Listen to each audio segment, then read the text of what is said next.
So I want to talk to you today about one of Australia's biggest mistakes. Yeah, what was that? Okay, one of the biggest mistakes in my opinion. Okay. Yeah. Okay, I'm going to put it out there now. Okay, I haven't really talked to you about this, right? No.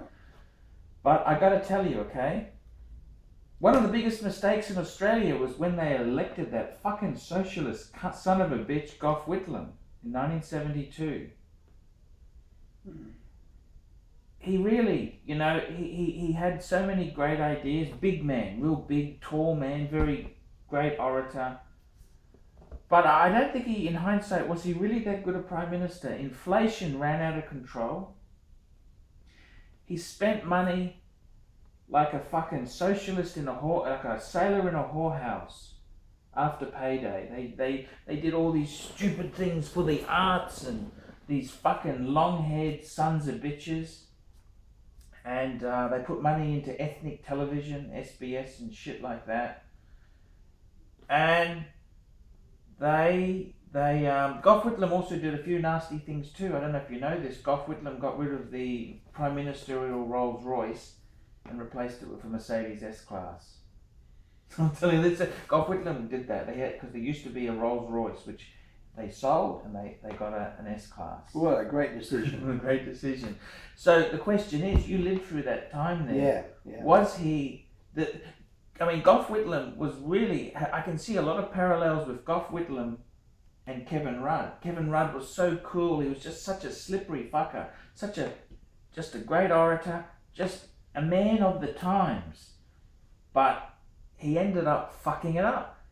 Kevin Rudd fucked it up. His own party threw him out because he was just a megalomaniac, nasty fucker. Gough Whitlam had some fucking serious stupidity. Some stupidities, the only thing you can call there, when he fucking climbed into bed with that communist Jim Cairns. I mean, when Jim Cairns wasn't fucking that Morosi woman, he was doing deals with dodgy businessmen to balance the budget. It's just absolutely fucking horror story. How could you go through 20 fucking years plus of good conservative rule, you've come into a situation where you've got a balanced budget, things are doing good, the country's doing well, and you fuck it up. You fuck it up so badly. Why did they fuck it up? Well, I'll tell you why. Tell me this. First of all, he fucked it up, didn't he? You say these things. Yes. Did you live through the era? I was born in 72. What? You were born in 72? 72. Yeah. Now, do you know... I suffered. I tell you this now. No, I can't remember it, but I can remember the pain from the 80s that was caused by that reckless spending. I think you got it all wrong. I think you were still in nappies and you're still probably there. What happened with Gough Whitlam, first of all... He did a few silly things. Well, he did a lot of good things. Before he came into power, if you're of ethnic background, you didn't have a fair go. In the government, in a lot of jobs. If you're ethnic, you're ethnic. You're But did you see who the fucking immigration minister was? Al Grasby. Well, Al Grasby, I kid you not, he's been tied to the Donald McKay fucking murder. He's in bed with fucking drug lords. Al Grasby. You've jumped about 6 points. First of all, you got to realise, if it wasn't for Gough Whitlam, a lot of people would not have got anywhere, including myself. Sure. First of all, it was very expensive. Yeah, it was very hard to go to university. You paid full fees or you didn't go to university. Yeah, so you should pay. That sounds like a good principle to me. Yeah, well, obviously you haven't been there. So if you were poor, you couldn't pay. Sure. But if you were rich, you could fail and get through in the end.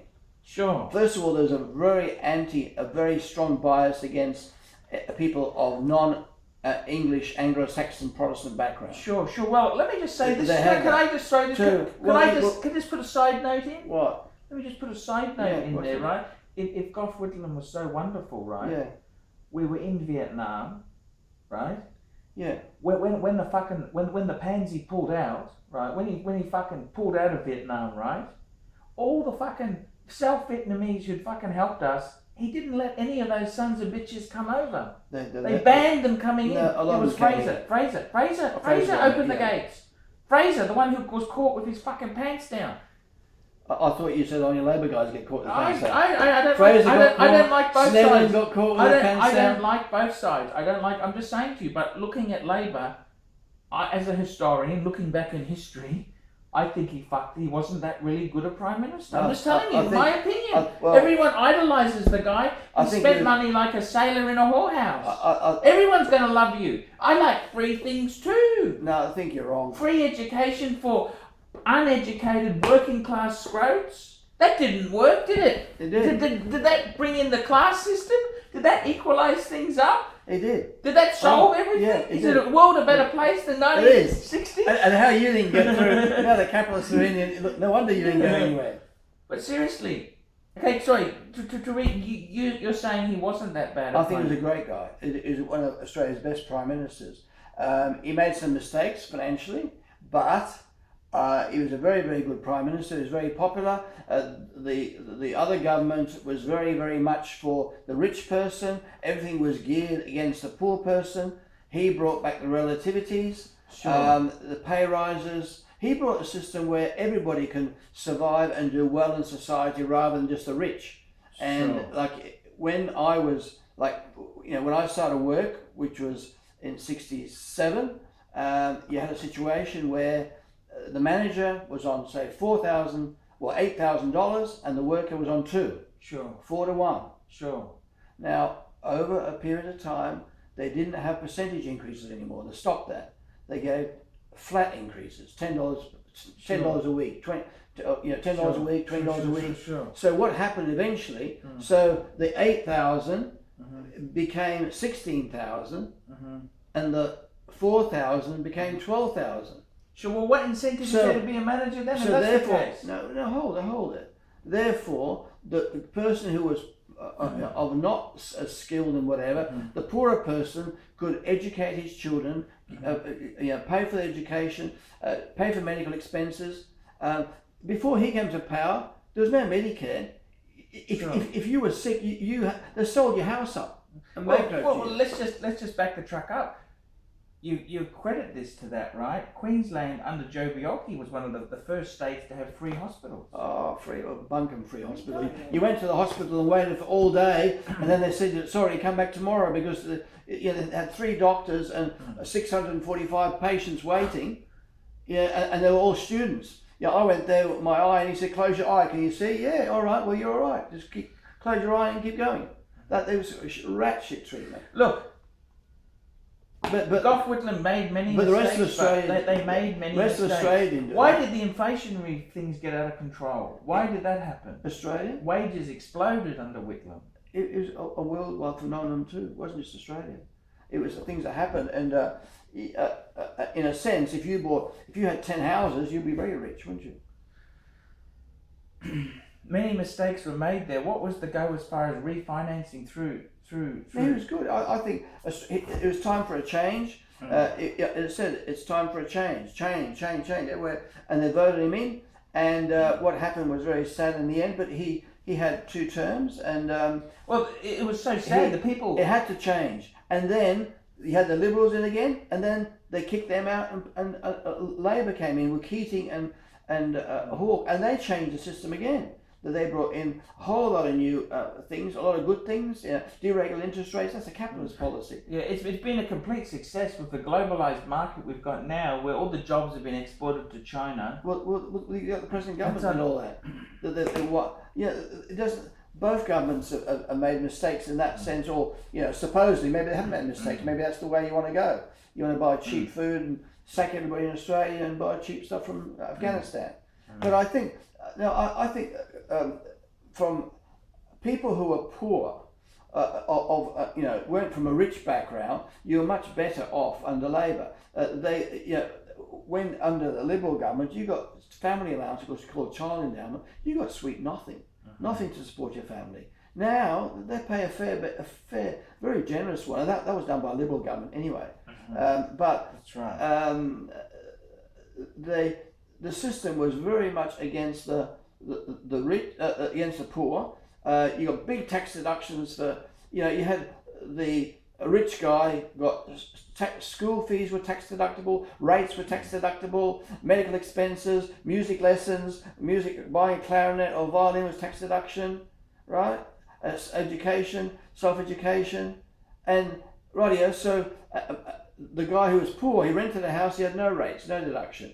He couldn't send his kids to a rich school, so he got no deduction. The rich guy paid no tax. The poor guy was paying it all. The poor guy had to pay tax, he had no deductions. The rich guy got all these tax deductions to pay nothing. It was they had to rebalance the system. And you can argue, that yes, he might have gone too far, whatever. I thought, well, again, they were fighting a war in Vietnam. Now, I got called up for national service. I would have had to go to fight in Vietnam. Now, being in the army, yes, is good and it's not good. If I come back with no testicles, you wouldn't have been born. So I didn't have to go. It was because of Whitlam that he abolished national service. Sure. He said, soldiers, if you're in the army, you volunteer, you go to Vietnam, but no more national service. And and of course now the army is very small in number, and they want guys with a few brains, not people who just get a rifle and run up the hill and get their testicles shot off. Sure. He did a lot of good things. Fighting in Vietnam. I can see why it's good to help America. Because I like America, and that's probably our best friend we've got. But at the same time, on a personal level, who wants to send their son to Vietnam? You would have been sent you to Vietnam or Afghanistan if you didn't have national service under the other government. Sure. And the rich guys got their way out of it, and the poor guy had to go. Yeah, that's exactly how it goes. So Gough Whitlam changed that. He abolished national service. Sure. So I was called up and he changed government. I finished my degree in 72 and they abolished national service in 72. I see. So I just made it by not being called up. And people who went to national service, they said it wouldn't go against you. Well, these guys went to Vietnam and they came back. They weren't the same as a normal person. They weren't the same as the other people like me. We hadn't seen all the harshness and the brutality. They came back, they were men, they'd seen rapes and atrocities, and their thinking was completely different. Most of them just came back and couldn't stand being pushed around or stamp this voucher with a thing. They just said, fuck off with your vouchers, They were a completely different mindset. They couldn't take the mediocrity, the public service and their pettiness. They said, I've been, raping women or shooting women or shooting, communists, and here you are, you're telling me to stamp this with a blue pen, or write with a blue pen, not with a purple pen. It was. They couldn't handle it. It destroyed their lives in a sense, Some of them come back did okay, but very few. I didn't see many at all. Well, I know one guy did reasonably, but most of them they faltered. I suppose most people faltered anyway, who didn't go. But it didn't help them. It didn't help them in their careers. It didn't. People, when they came back to the population in America too, was very much anti the Vietnam War veteran, which is sad. These guys were made to fight for their country, which is yet good or bad depending what you think about it. And then they came back and they were treated like scum. They were in hospitals and they treated them like dirt. And yet these guys risked their lives to fight for the country. They had no choice whether they wanted to fight or not fight. You called up, you go. And that was sad too. Sure. Trump's trying to address that in this latest thing for veterans. He's going to look after veterans even better than they are looked after. I thought the Australian veterans weren't very looked after, but I've spoken to some since then, and they've said they're very, very well looked after. In fact, one of the veterans said when he goes to the Repat Hospital, Green Slopes, they pick him up in a taxi and drive him home in a taxi. Well, sometimes they even use a limousine. The contract went to limousine companies. So he said, they're very well looked after, and I was surprised because you see in the paper. Well, you hope them want to be looked after. Oh, if they risk their life, I mean, whether they're volunteers or a national servicemen, it doesn't matter. they risk their lives, and if they're it's not a injured, fun whatever. thing. It's not a fun thing to go there. If you put them there and then they're hurt or injured, well, you got to look after them. They're your, they risk their lives to protect the country, and then you got to treat them like dirt. So. No, that's. But I think we're going to Gough Whitlam. It was time for a change. He came in there. He did probably. I suppose they say, some people say he did too many things too fast. See, this is the thing. I don't think he did. You were so contradictory. You know that. I like Gough Whitlam. You said the Americans were so great. They're the ones who shafted him. It was the CIA. The CIA. Oh, I don't know. Documents have been released. The CIA had a role to play in his dismissal. Well, maybe they did, maybe they didn't. But they didn't like him. It was. I don't know. I haven't heard that. That theory, but it might be true, might not be true. But I think he did. Dr. Jim Cairns didn't help him much because of his attitudes and things. The fact that he had a fling with Morosi, well, look what happened to Snedden. He was found in bed naked with a condom on his doodle. I just read that the other day. Sure, that's right. It's a known fact. Snedden, What's wrong with that? And then what's wrong with Snedden? I like Snedden. What's wrong with Snedden? You aspired to I like Snedden. Snedden was okay. What's wrong with Snedden? He's better than fucking Fraser. Tell me that when they found him, was his penis erect or not? No, apparently he had finished the sex. The other thing too was she was a prostitute. Yeah. And that was one of his son's ex-girlfriends too. Believe it, real fucking weird stuff. But Snedden was okay. You can't, just because he died like that, that doesn't mean anything against Snedden. What did Snedden do wrong? He didn't last too long. I think they pushed him out. It's a tough game. Politics is a very brutal game. It's a brutal game. And what did Snedden do wrong? Snedden was okay. He was a leader for a while, but never won government, did he, as Prime Minister? No. Because I think they got Hawke in, didn't they? Was that Hawke? No, Fraser came in. Fraser came in. Snedden and then Fraser, wasn't it? Was it? Yeah. I think so. But we've had a lot of leaders, Labor and Liberal, in Australia, and now, where are we going now? Well, that's exactly right. We need a turn.